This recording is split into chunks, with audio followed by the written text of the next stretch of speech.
markets, it's in Roku, Hulu, and all the good stuff that us actors and creators like these days.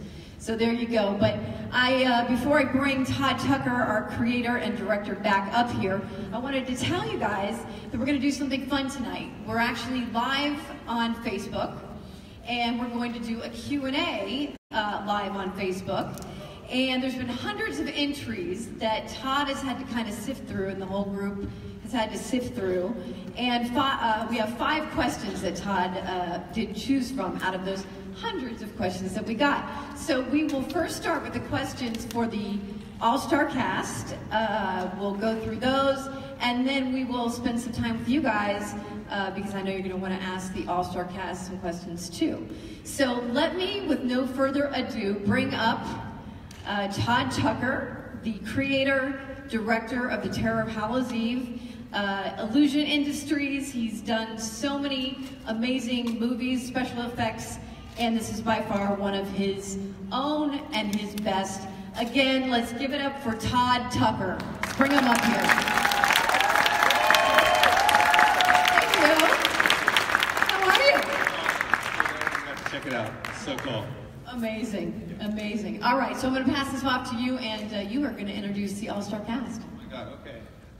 So we have some great cast members in this movie, obviously. So let me start with the lovely Juliet Landau.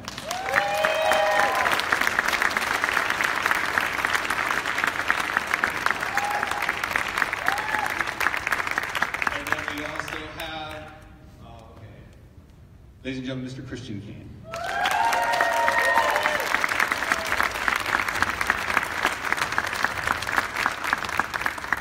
And we also have Mr. Zach Ward.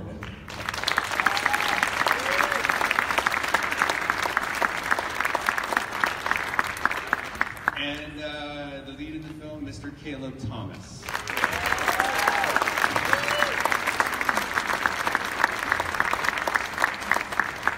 And playing our lead bully, Mr. JT Neal.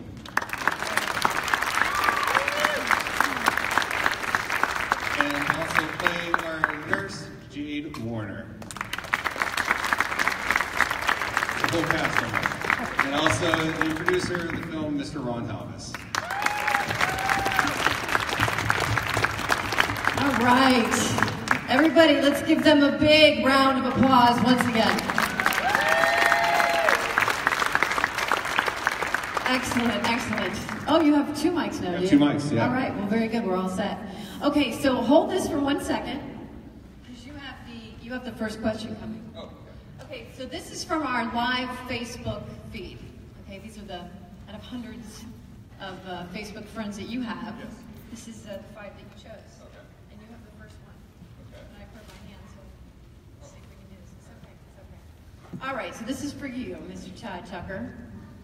And the question is, and it has hashtags in it, so I always like that. And you should like that, Christian, because you have a huge following. You do. I was like, anytime you mention his... The Caniacs, ladies and gentlemen. I know. Anytime Christian has anything or tweets anything, it's like it goes nuts, so it's pretty good. All right, so for hashtag Tucker of Illusion Industries, I know you have mentioned that Christian Kane looks like the man he plays in the movie. Was that hard for you having him looking so much like him? Hashtag the Terror of Hallows Eve. Well, here's the thing.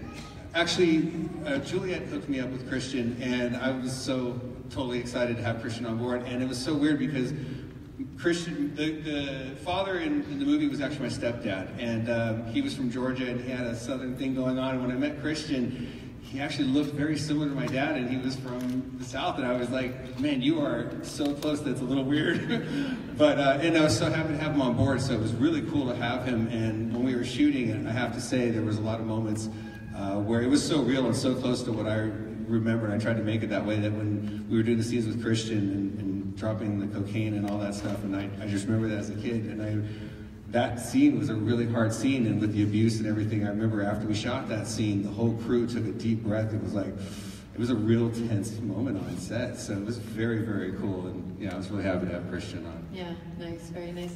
And that was from Mary E. Brewer. Who is the #1, I promise you, she's the #1 terror fan in the world right Is she? Helped us out a lot, yeah. She's Caniac, crazy Caniac, we love her. Oh, love it. Oh, so it's a Caniac. Caniacs. Okay, yeah, they came after me. Yeah. Yeah, they did. I know they will. Let me get another one. I know this is how we're going to do this. All right, so, and this one is from Trey Neal, and it's for the whole cast. So, what shows scared you when you were very young? Just on down the road. Actually, my dad made me watch Psycho. He was like, "It's Hitchcock, it's a classic," and I was like 2, and it terrified me. And so I always thought that classic meant completely terrifying.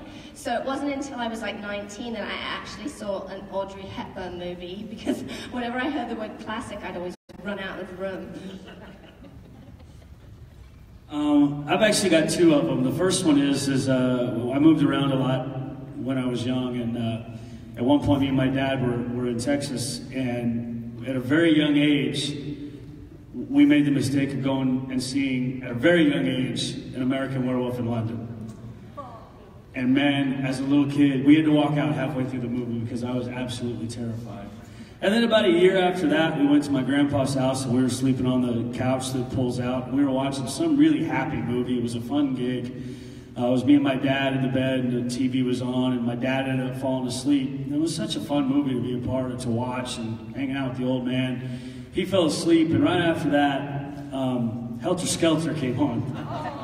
So at about age 5, I learned all about Charles Manson one night in the middle of nowhere by myself, and that scared the hell out of me. Deer Hunter, when I was 6. Phantom of the Paradise. Yeah, thank you. If you haven't seen it, it's insane. 7. And then I'm from Toronto, Canada. I used to come out and visit my father, and I would sleep on the couch in the living room and watch Twilight Zone at night, the old black and white one. But when he woke me up in the morning, he's a general contractor, so we go to work at 4. He'd have to stop my arm because I would keep a kitchen knife underneath my pillow. Because the Twilight Zone scared the shit out of me so bad that I would try to stab him. But my father was so nonplussed, he'd just grab it and be like, "Knock it the fuck off. Get the wood on the truck, let's go to work." So that was mine. I think my dad was nicer. X-Files. Aliens scare me.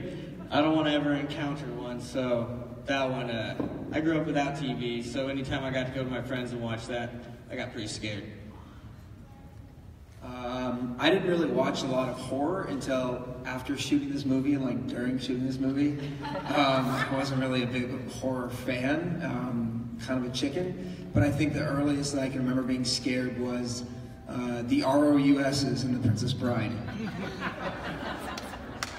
That's a tough act to follow. As a child, I remember Tales from the Crypt. You know? Yes, I stayed up way past my bedtime. And anything with clowns. So that's a no-no for me. Well, I'm much older than everyone else up here, so we didn't have a TV when I was real young. So I didn't really have anything scaring me when I was real young. I didn't watch TV that much. Make something up. I still don't watch TV that much. All right, so this is from Jane Maker. Jane Maker. That's just funny. All right. Do any of the other cast members have similar experiences that Todd had that they used to help them get into character? Were any of you guys, you know, like nuts? That's a joke. No one's Did we get too into it? I know at the ending scene where I'm in the, I guess, insane asylum. When we were filming that in a straitjacket, he told me to go crazy and I didn't. I passed out. And I woke up and it took me a moment to figure out where I was at. But then I saw the camera and yeah, so. It was a great scene. You kept that one, by the way. Thank you very much. I have to say, too, it was really interesting because when I was introduced to Caleb, I didn't actually audition, Caleb. I got on a Skype call with you. I think you were on set in Spain. In Spain, yeah, on a Nickelodeon show. And I talked about for about 45 minutes, and I never auditioned him, but my biggest concern was that he had to play a 15-year-old kid. And at the time you were? I think 25. 25 years old. So I was a little concerned, but after I talked to Caleb, he really had the spirit of what I remember myself as a kid, and he was able to really pull it off, so I was really happy with his performance. All right, and this is from Ali Kine. And well, the names are just good. I'm just like, oh yeah, I'm like, they're just good. What are you afraid of? What would terrify you the most? That's for all of you.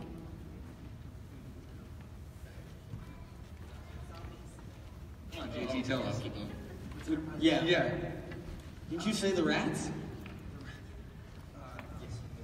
We scared you pretty good in one scene. I've been holding this thing this whole time. I thought it didn't work.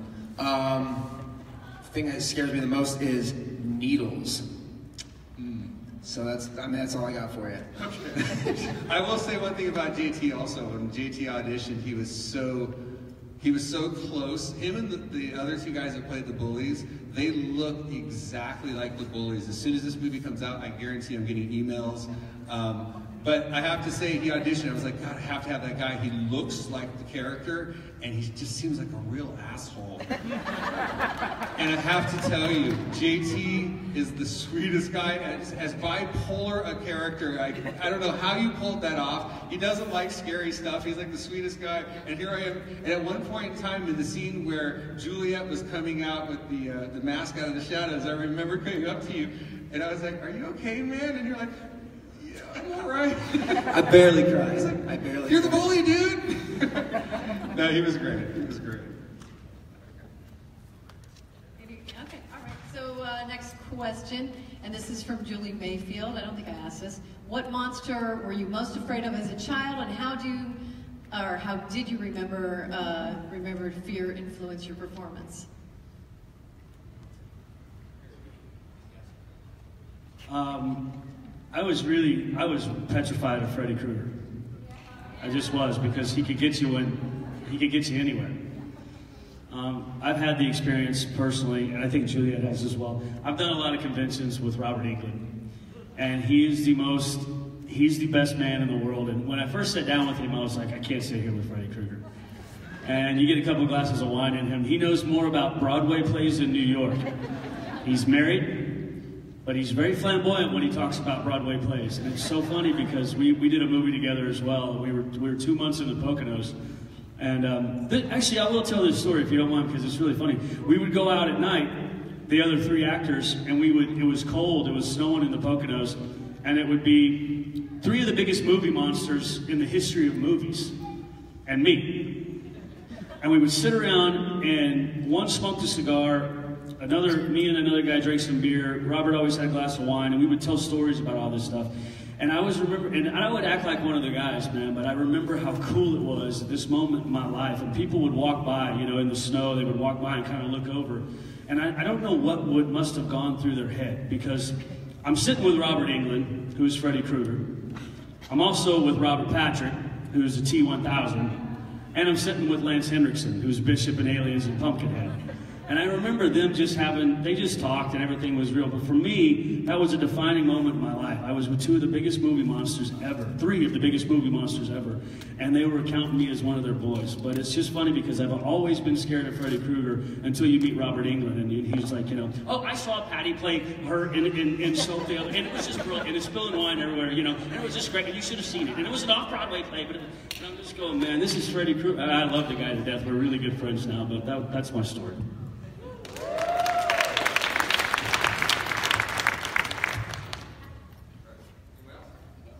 What was the question?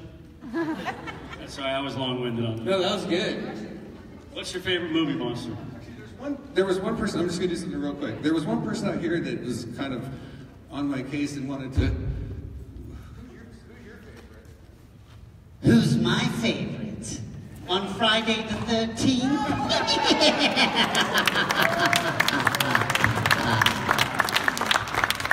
Happy Friday the 13th, kiddies. This movie had everything in it except literal me. Honestly, Todd, you have to give Todd props. Todd is one of the most creative guys in our business. You know, horror is really great because they still use practical effects, and Todd is at the top of his game.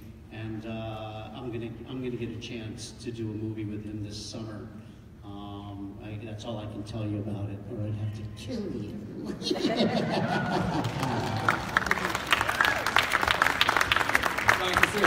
gentlemen. Okay, sorry. I just totally backtracked. Okay. I'm back. I'm sorry. Okay. It's good. I wasn't going to jump with these yet. Yeah. So, who asked me what the question was? I think Caleb? Did you ask me what the question was? Next question.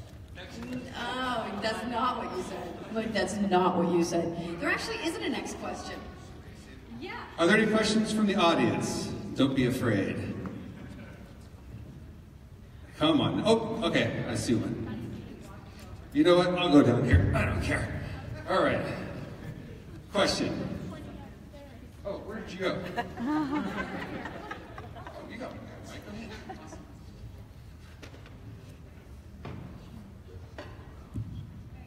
Go ahead. Congratulations on the movie. It was amazing. To the entire cast.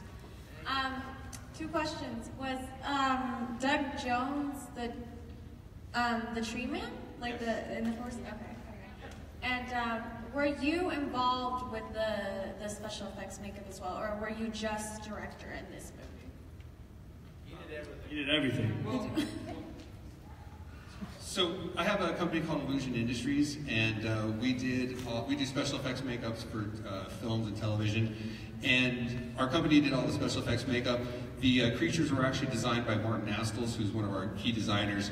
And on this film, I totally backed off. I basically sat down with Martin in a room and just described all the type of things that I liked and wanted for this.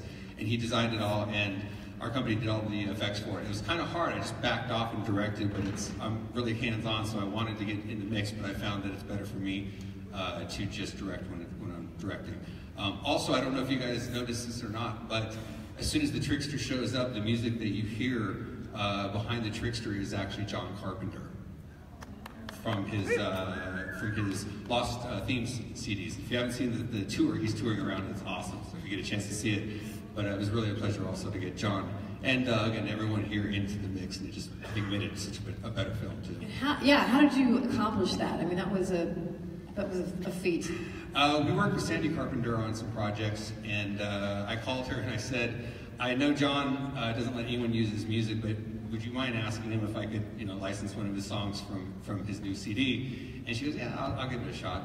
And she called me back about a day later and said, yeah, John said you're good. And I was like, you gotta be kidding me. Are you serious? Because to have John Carpenter, I'm such a huge fan. My mom, the one that scared me was Michael Myers. That's hands down, I had more nightmares about that guy than anything. Right. So Halloween was the movie for me, so to have John Carpenter music in the film for me was just a huge, huge cool thing. And I noticed in the beginning of the film, it kind of plays an homage, which happens to be somewhere near you live. Yeah, right? There's all kinds of homages to him all through the film. Right. Can I jump in for 2 seconds? So, talking about Martin Astles, actually, Uncle Moldy, in the beginning. Right. So, Martin Astles, this guy, he's not here, but the motherfucker is genius. Like, he's one of the most amazing sculptors you've ever seen. If you've ever seen clay look like it's moving, and it's not, it's what Martin does. He's incredible. Every design that he comes up with, it blows your mind. And yet you also get to see him in the film with the Uncle Moldy cutting my neck off in the movie as the TV show that he's watching. So, I mean, I'm just jumping out to give props to Martin Astles, because the guy is like, look at the design of those characters, man. Every single one, it was just gorgeous and beautiful. Another question. Over there, yeah, in the middle. Thank you. I was just curious. Awesome movie, by the way. I really enjoyed it. What are the next plans for it? as far as distribution or a wide release goes? So we actually premiered the film last year at Fright Fest in London, and we actually sold out the IMAX theater that they had there, and it was a 7-foot screen and 900 people in the theater. It was crazy. It was great. After we did that, we showed it in Sitges in Spain. We showed it at Zed Fest here in Los Angeles, and we showed it at Cinepocalypse. So we did all of the festivals, and we just recently signed last month with Shoreline Entertainment. They are taking the movie worldwide, and it will be coming out before Halloween this year. So just check out our terror Facebook, and we will keep everybody updated as to where it is and where you can see it as soon as it's ready to be seen. Any more questions? Another question? Right here. All right. She's coming. Hello there. So I guess a lot of people are wondering, how did you pull off those puppets? Those were very impressive. The puppets, you know, it's funny too, because the puppet scene, I was really worried that it was going to come off funny, and I didn't want it to be funny. I wanted it to be scary and cool. And the puppets we shot, here's the thing, we wanted to do everything practical like the old movies were, but we actually have 100 visual effects shots in the film. And that was to help enhance the practical elements. We shot a bunch of stuff against green screen, and here's the coolest thing. So the trickster, when we actually did the film originally, was an animatronic puppet. And Doug Jones was playing the Scarecrow character. And afterwards, I put the movie together, and I was like, God, the puppet is just not connecting with Caleb's character, and it just wasn't as cool as I wanted it to be. So we'd already finished the film. I brought Doug back in. We put him in a makeup that was similar to the puppet, shot him against green screen, shrunk him down to 4 feet, and then digitally made his eyes bigger, and then put him directly over the puppet in the shots. So, and it worked great. So the idea was to do, you know, everything practical, but enhance it and bring it to life. And the marionette puppets, when they jump down, that's all green screen. We shot the puppets, but it's all done with real puppeteers. And I feel like it gives it a weird, creepy movement that CG would be too clean, and I didn't want it to look clean. I wanted that old school look. So I'm really happy with the way all the characters came out. Oh, and by the way, you can see all those puppets and see almost every character that's in here in the museum. And just to let you guys know too, also as soon as we finish up here, at the very, very front of the hallway coming in is our table. We're going to have everyone there. You can bring your posters and we will sign all of them for you.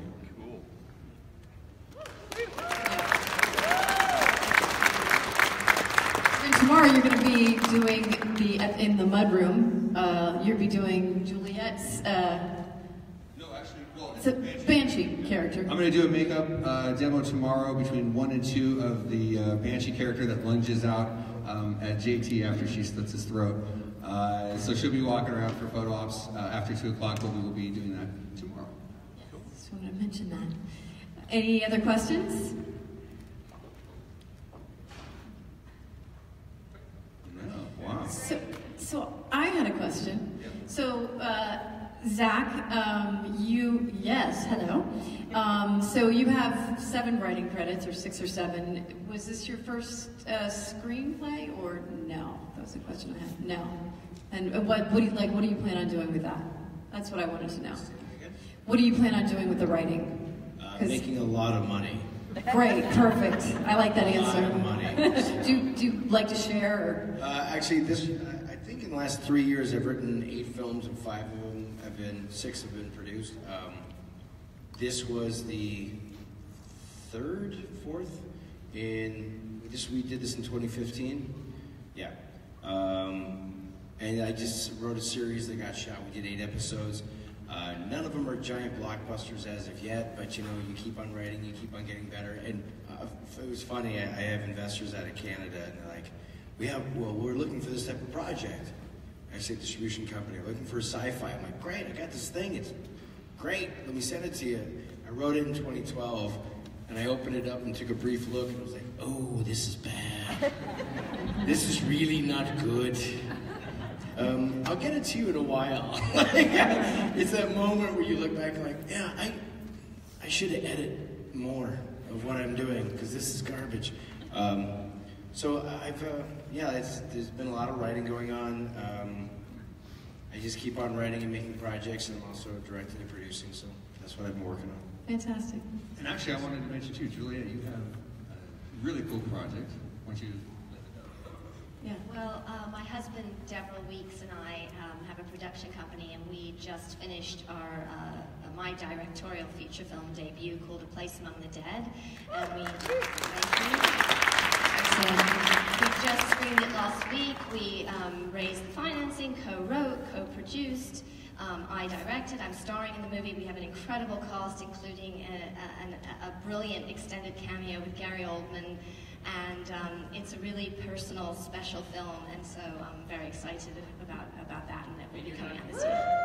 No, we love working together. We have another project we just shot, also 60% of. Yeah, we work well together, so that's good. Hey, Christian, what's well, the librarians got canceled. That's all right. We're still not out of the woods yet. We'll see. But yeah, we're good. And then I might be working with something with Dean Devlin. I can't really speak of it just at the moment, but that's what I'm doing. Getting ready to go over to UK and do a very. We've got 3 shows over there. We're gonna leave Monday to go and for breast cancer research, and so we go over there and just get drunk with everybody and play music and raise money for a really great cause. And yeah, and that's it. And I'm waiting for Todd Tucker to get his ass in gear. Let's do this again, man. And Christian's in our other project as well, which we're going to be shooting soon too. Listen to a few of those songs. What am I about to do? I'm going back to Arizona and doing Krampus Origins next month. So yeah, that should be fun. I have one movie coming out on Netflix this fall called Sierra Burgess is a Loser, with Shannon Purser from Stranger Things. She's Barb. Yeah, so Barb, who got left in the Upside Down. She's amazing. She got the justice I think that she deserved, because now she's killing it. So she's working all the time. So I'm in that movie with her, and then another one called Life in a Year that hopefully will be coming out soon. Is with Jaden Smith and Cara Delevingne. And I don't know, I'm shooting a movie next month called Riptide, where I get to play a douchey Malibu lifeguard. And cool. It's gonna be awesome. But yeah, that's what I've been doing. I just shot a series. I can't disclose much, but it's for prime time, and it's going to be airing in June. So. And I'm also, besides producing here, I'm Todd's uncle, so I get to hang around him, and I guess he's the one that scares me the most, if I have to answer that first question, really, with what we're doing. And besides that, I'm a CPA, and April 17th is coming real quick, so all my tax clients are going crazy, so I've been sleeping on the couch in my office, so I didn't have to drive home and waste a couple hours driving, so it's been a hectic couple of weeks. But Todd and I have a few things that we're working on that we probably can't talk about yet either, but we're looking into maybe even a sequel for what we saw here. So.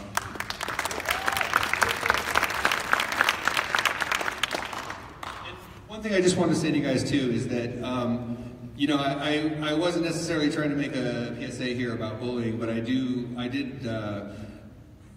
have, the times that we've shown this and I've gone and been in appearances, I have people coming up to me and they start telling me that the movie really affected them because they got bullied, and I've had people start breaking down crying as they're trying to tell me this. So, if, you know, bullying is bullshit, and ultimately I hope that if there's anything good that can come out of this, that hopefully it might. The message for this movie is not, if you get bullied, raise a creature from hell and kill them violently. Although I have to say it worked damn well for me in the film. The message, if there is one at all, is if you get bullied and you go through any experience like this, don't let it dictate you. Don't let it decide who you are. And be who you want to be, do what you want to do, and don't let anyone ever tell you that you can't do it. And enjoy yourself. All right, let's give a grand applause to Todd Tucker, Illusion Industries, and the entire cast of The Terror of Hallows Eve. Amazing. We'll be seeing a lot more of everybody here, I'm sure. Oh, my pleasure, my pleasure. You guys have a great time. And remember to take the posters. They're going to be at the table signing them. And we'll be out there in a minute.